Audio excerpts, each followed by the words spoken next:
Alright, we're still working on the arms here. We're going to make this kind of deep where the pumpkin and the body meet. Okay. Now, my suggestion to you, if you're new to carving, you know, I'm taking pretty deep cuts here, but if you're not used to it, do little cuts, take a little bit off like I'm doing here, and go back and recut it. You know, there's no race with this. You know, just take your time getting this stuff out. I will do some of this offline as it becomes, you know, repetitive. It's just a matter of cutting things down. Then I will take it out a little bit. Now back here we kind of have that cut out a little bit. Now under here we need to do the same thing. We need to come up and around. Alright, and see how I had it against the table? It's a good way to stabilize your carving.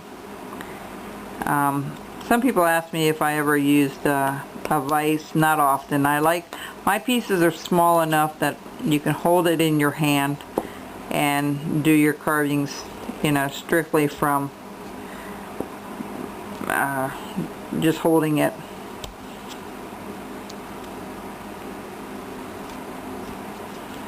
Alright, let's take that out. We're going to do the same thing over here and do the back part of his arm here. Again, take the tip of the knife and work your way up. Now one thing you want to be careful when you do that is that you don't dig into the arm. That you kind of are cutting away from that stop cut. Because if you go in too deep, you're going to end up you know, doing all kinds of slashes in the arm that you don't want done. Okay, so we're going to bring this down a little bit. And this down. Oh, we'll probably take a lot of this down yet. We're not near done with it, but you get the idea. So the mouth is done, the nose is done, the straw hair has to be done yet. More has to be done on the hat. The hands are actually the gloves kind of, and the straw coming out of it is going to be kind of another thing we need to deal with here. But I'm going to bring this down a little bit underneath the arm. Alright. And it's highly recommended if you are a beginner or a seasoned carver to wear a carving glove. You notice I don't wear one.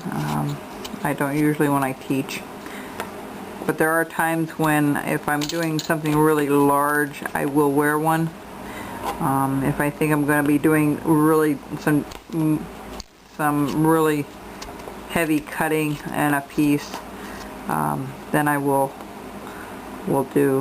have a glove on. But that's not real often. And you know, I recommend everybody to wear one. Of course, you'll see some instructors will wear them, some will not.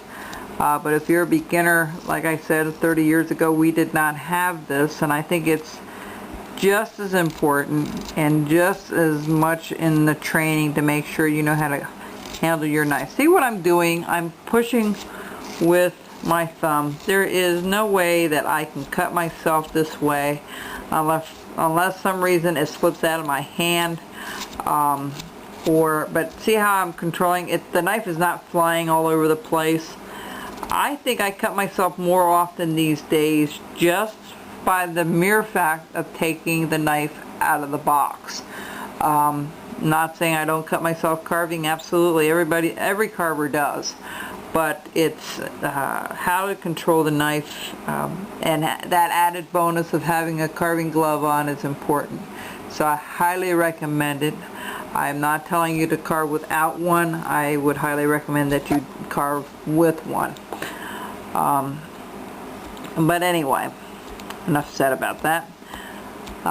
We're going to still trim this up a little bit. It's scarecrows are not considered fat in my book unless they have a lot of hay in them. So we're going to just kind of bring this up and bring that up and around as well. So much you can do with these, really. I'm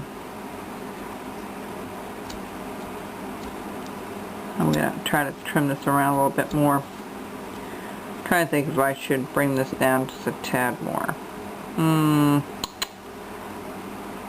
Maybe a little bit.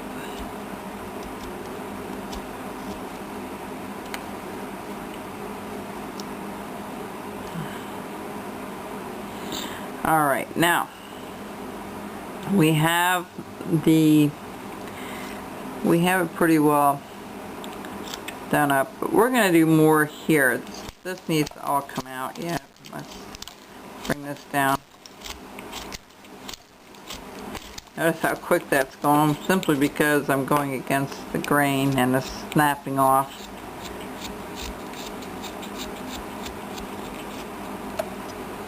Alright, now, of course we're going to have some boots in here. It's going to be a little bit cramped because we're going to try to, I'm going to try to do this way.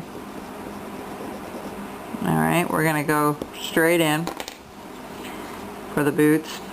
I'm going to try to worry about the pumpkin a little bit later.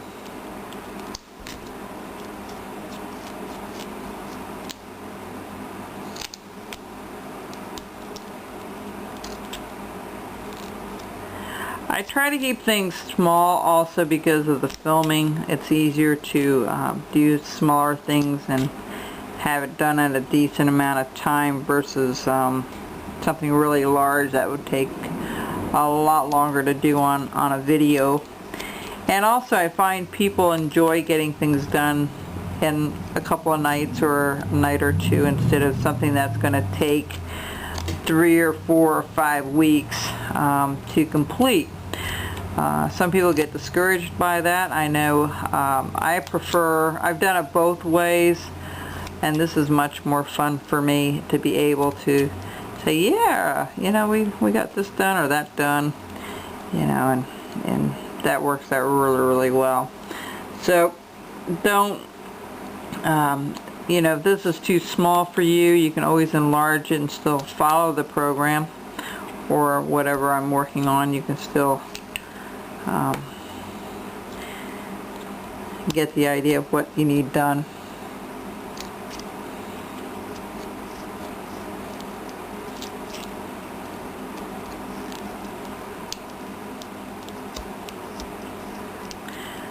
Like I said, we're going to put some detail on the clothing. That will always enhance it when you add some little features to it. You know, we're going to try to, the pumpkin here, it's a little bit off for some, oh, I know what I did wrong here. This needs to come down a little bit for the stem. Okay, we're going to leave that like that. Bring that down to the stem. Okay. Alright, we'll be back.